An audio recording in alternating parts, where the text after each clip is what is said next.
In the scorching desert of ancient Mesopotamia, one of Rome's most powerful men met an end so grotesque that it haunted the empire for generations. Marcus Licinius Crassus, the richest man in Rome, had built his fortune on the suffering of others, only to discover that greed, when taken too far, becomes its own executioner. This is the story of how gold, the very thing that made him powerful, became the instrument of his most horrific demise. The year was 53 BCE, and Rome's hunger for conquest had reached fever pitch. Three men ruled the known world through an uneasy alliance: Pompey the Great, Julius Caesar, and Marcus Crassus. While his partners carved their legends through military genius, Crassus faced a humiliating truth: he was seen as nothing more than a banker among warriors. His vast wealth, accumulated through real estate speculation and slave labor, bought him political influence, but not the respect he desperately craved. Crassus had watched Caesar conquer Gaul and Pompey dominate the Mediterranean, their victories echoing through Rome's marble halls, while his own achievements were measured only in sesterces. The sting of being called the third wheel of the triumvirate gnawed at him, constantly. At 60 years old, most men would have been content to enjoy their riches, but Crassus saw only one path to true glory: military conquest that would rival his more famous allies. The Parthian Empire beckoned like a golden prize beyond Rome's eastern frontier, stretching from the Euphrates to the Indus. This vast kingdom controlled the lucrative silk and spice routes that connected east and west. Crassus convinced himself that conquering Parthia would not only bring military glory, but also unimaginable wealth, enough gold and silver to make even his fortune seem modest. The Senate, suspicious of his ambitions, refused to grant him the traditional declaration of war, but Crassus pressed forward regardless. In 55 BCE, Crassus arrived in Syria as governor, immediately beginning preparations for his grand invasion. He ignored the warnings of local commanders who understood Parthian military tactics, dismissing their concerns as cowardice. The desert kingdoms had always fallen to Roman discipline and engineering. Why should Parthia be different? His confidence was bolstered by intelligence reports suggesting internal strife within the Parthian court, making them appear vulnerable to a decisive Roman strike. Crassus assembled a massive force, 7 legions totaling nearly 40,000 men, supported by 4,000 cavalry and an equal number of light infantry. The army represented one of the largest expeditionary forces Rome had ever assembled for eastern conquest. Among his officers was his beloved son, Publius, a proven warrior who had served with distinction under Caesar in Gaul. The presence of his heir gave Crassus additional motivation. This campaign would establish a dynasty of military glory. The invasion began in the spring of 53 BCE, with Roman forces crossing the Euphrates at Zeugma. Initial progress seemed to validate Crassus' confidence. Local settlements either surrendered without resistance or fell quickly to Roman siegecraft. The flat Mesopotamian terrain appeared ideal for Roman heavy infantry tactics, and early intelligence suggested that King Orodes II of Parthia was distracted by internal rebellions, leaving the frontier lightly defended. However, Crassus's early success was actually part of a carefully orchestrated Parthian strategy. General Serena, the young commander of Parthian forces, was deliberately drawing the Romans deeper into the desert, away from their supply lines and into terrain that favored Parthian cavalry over Roman infantry. The few skirmishes that occurred were tactical retreats designed to give Crassus false confidence while exhausting his army through forced marches in brutal heat. The Roman army pushed deeper into the Mesopotamian desert. The true nature of their enemy began to reveal itself. The Parthians were not the disorganized barbarians that Roman propaganda portrayed, but a sophisticated military power with centuries of experience fighting in their homeland's harsh conditions. Their army was built around mobility and ranged combat. Heavy cavalry, known as cataphracts for shock attacks, and lighter horse archers, who could strike from impossible distances while remaining beyond Roman reach. Surina's strategy exploited every weakness in Roman military doctrine. Where Romans relied on close formation fighting and engineering, Parthians emphasized speed and flexibility. Where Romans expected set-piece battles with clear objectives, Parthians preferred harassment and attrition. Most critically, where Romans assumed their enemies would eventually engage in decisive combat, Parthians were content to avoid direct confrontation while slowly bleeding their opponents dry through constant skirmishing. The psychological warfare was equally sophisticated. Parthian scouts would appear on distant ridges, just visible enough to keep Roman soldiers constantly on edge, then vanish before any pursuit could be organized. Supply convoys came under attack from invisible enemies who struck without warning and disappeared into the vastness of the desert. Sleep became a luxury as sentries reported strange sounds and movements throughout the night, leaving the entire army exhausted and paranoid. Crassus began to realize that traditional Roman tactics were proving inadequate against this new type of warfare.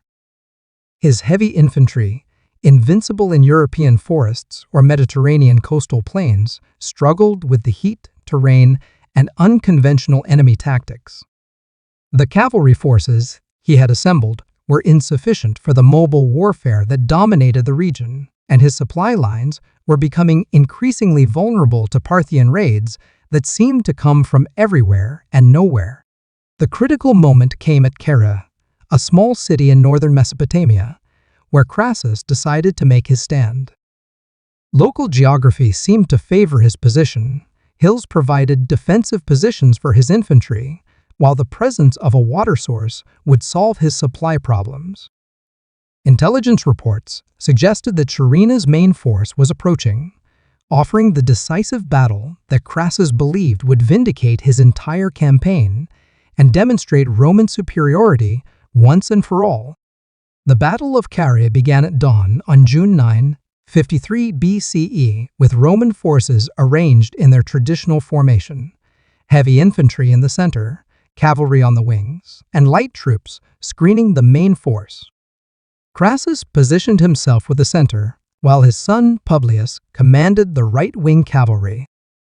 The formation looked impressive in the morning light, standards gleaming and armor polished, representing the finest military machine the ancient world had ever seen.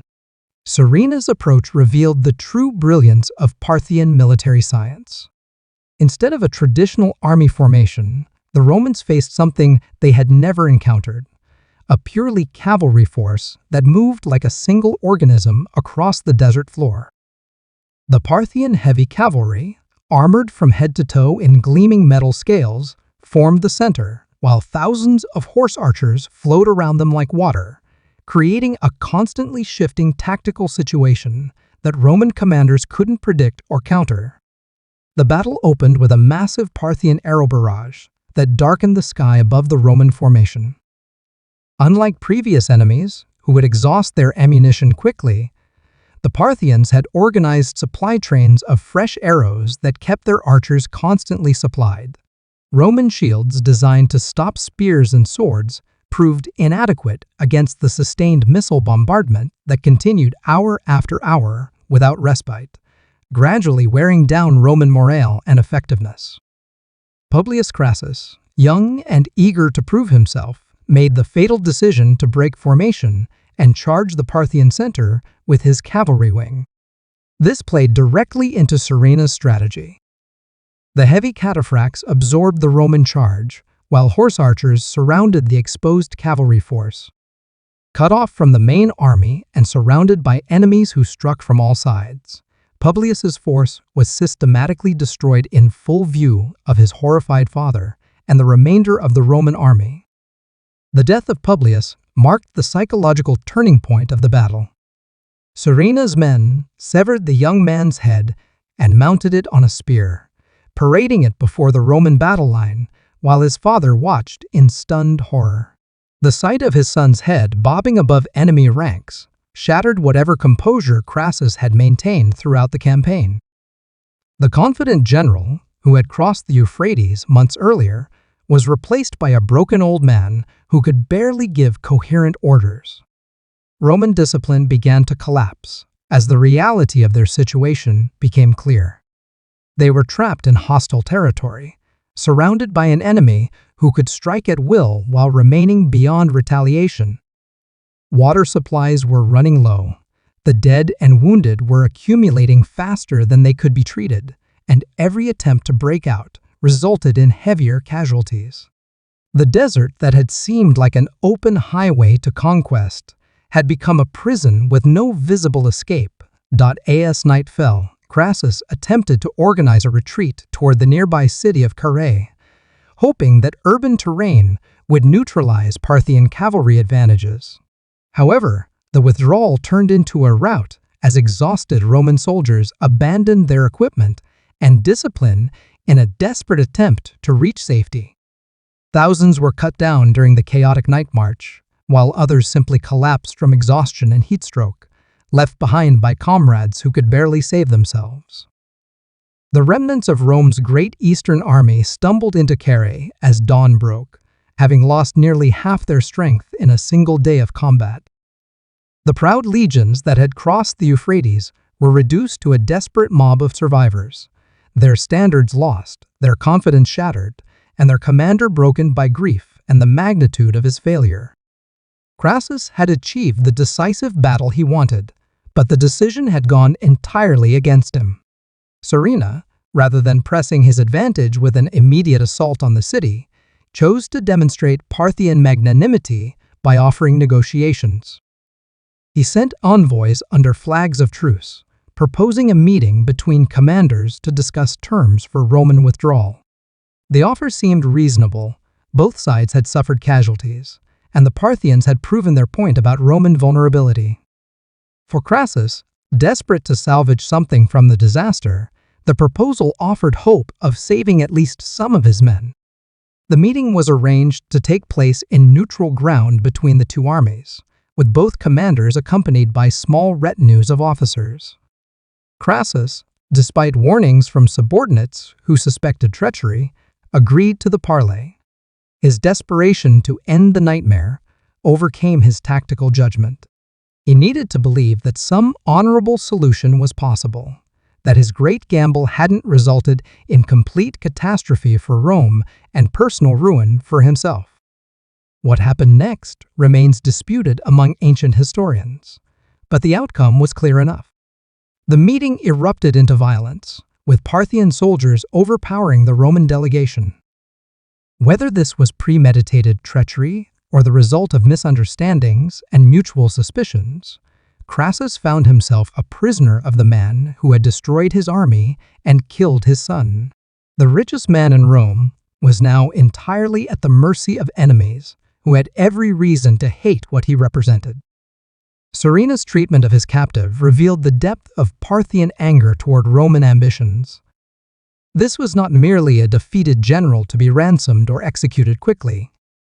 Crassus represented everything the Parthians despised about Roman expansion. His invasion had been unprovoked aggression, motivated purely by greed and ambition, launched without regard for Parthian sovereignty or the lives that would be lost in pursuit of his personal glory. The decision to execute Crassus in a manner befitting his character and crimes reflected both Parthian justice and their understanding of symbolic messaging. In a culture that valued honor and measured character by actions rather than wealth, Crassus embodied everything contemptible about Roman values. His death needed to send a message, not just to Rome, but to any future invaders who might mistake Parthian territories for easy conquests. The method chosen was both practical and deeply symbolic: molten gold, the metal that had defined Crassus's life and motivated his disastrous invasion, would become the instrument of his death. Parthian craftsmen heated gold until it reached liquid form, creating a substance that would burn through human tissue while carrying profound symbolic meaning. The man who had worshipped gold above all else would experience its true nature, beautiful but deadly, precious but ultimately destructive. The execution took place before an audience of Parthian nobles and captured Roman soldiers, making it both a judicial proceeding and a public demonstration. Crassus was forced to his knees, while Parthian soldiers held his mouth open, preventing any last words or pleas for mercy. The molten gold was poured slowly, ensuring maximum suffering, while creating a spectacle that would be remembered and discussed for generations throughout the ancient world. The physical agony was unimaginable. Liquid gold at temperatures exceeding 1900 F burning through mouth, throat, and internal organs while Crassus remained conscious. But the symbolic message was equally important.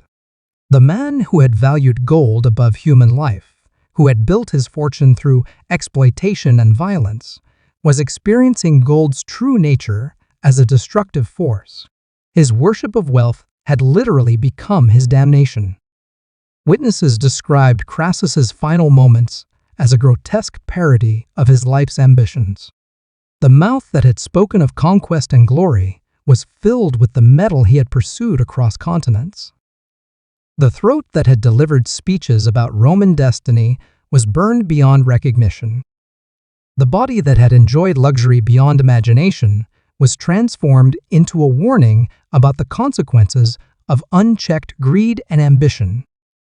The aftermath of Crassus's death sent shockwaves throughout the ancient world that extended far beyond the immediate military disaster. News of the execution reached Rome within weeks, creating panic among the ruling class. Molten, who suddenly realized that their eastern frontier was not secure and that their enemies possessed both the capability and willingness to inflict humiliating defeats on Roman arms. The myth of Roman invincibility, carefully cultivated through centuries of expansion, had been shattered in the Mesopotamian desert.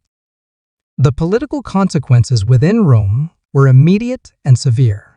The triumvirate that had dominated Roman politics for years was broken, leaving Pompey and Caesar as rivals rather than partners. Without Crassus' wealth and influence to balance their competing ambitions, the two remaining strongmen began the political maneuvering that would eventually lead to civil war and the end of the Roman Republic. In death, Crassus had inadvertently triggered the very conflicts he had sought to avoid through Eastern conquest. Parthian treatment of other Roman prisoners demonstrated that Crassus' execution was not merely sadistic cruelty, but part of a calculated strategy to deter future Roman aggression.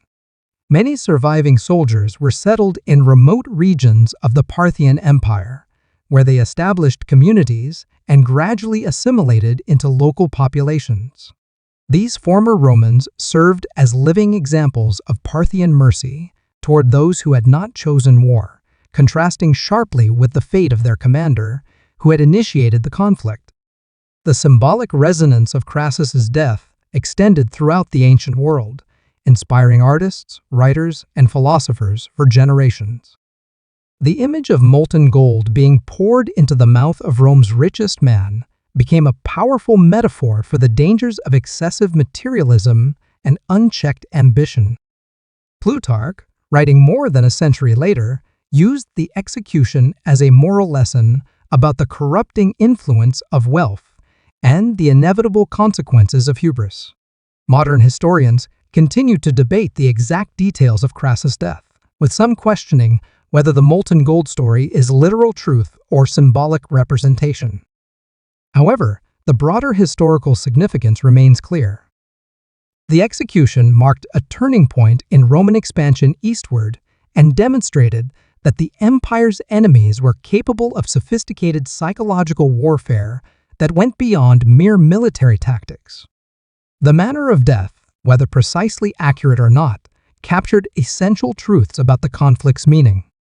The location of Crassus' remains became part of Parthian propaganda efforts, with his head allegedly sent to the court of King Orodes II, where it was used as a prop in theatrical performances mocking Roman pretensions.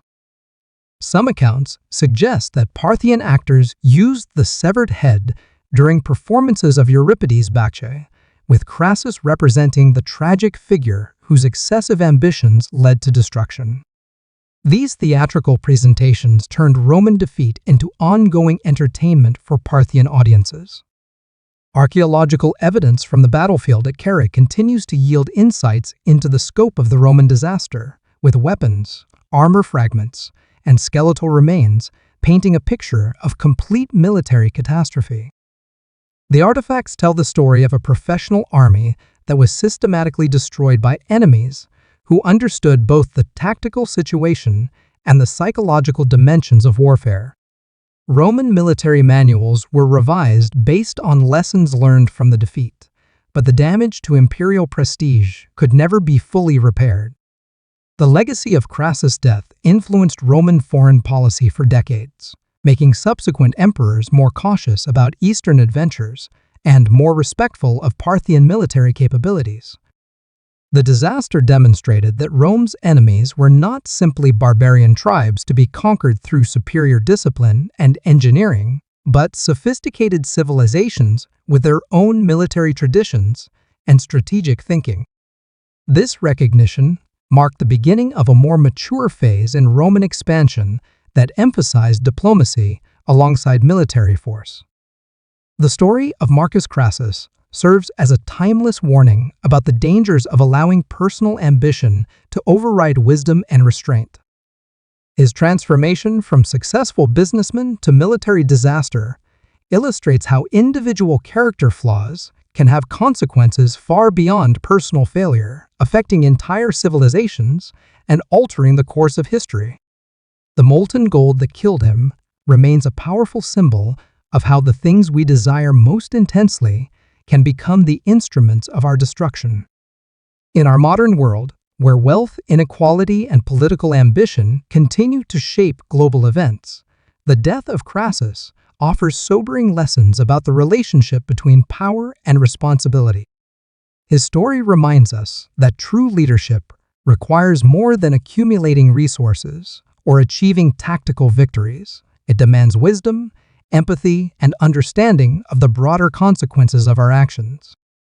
The golden throat that silenced Rome's richest man continues to whisper warnings across the centuries about the price of unchecked greed and the importance of knowing when enough is truly enough.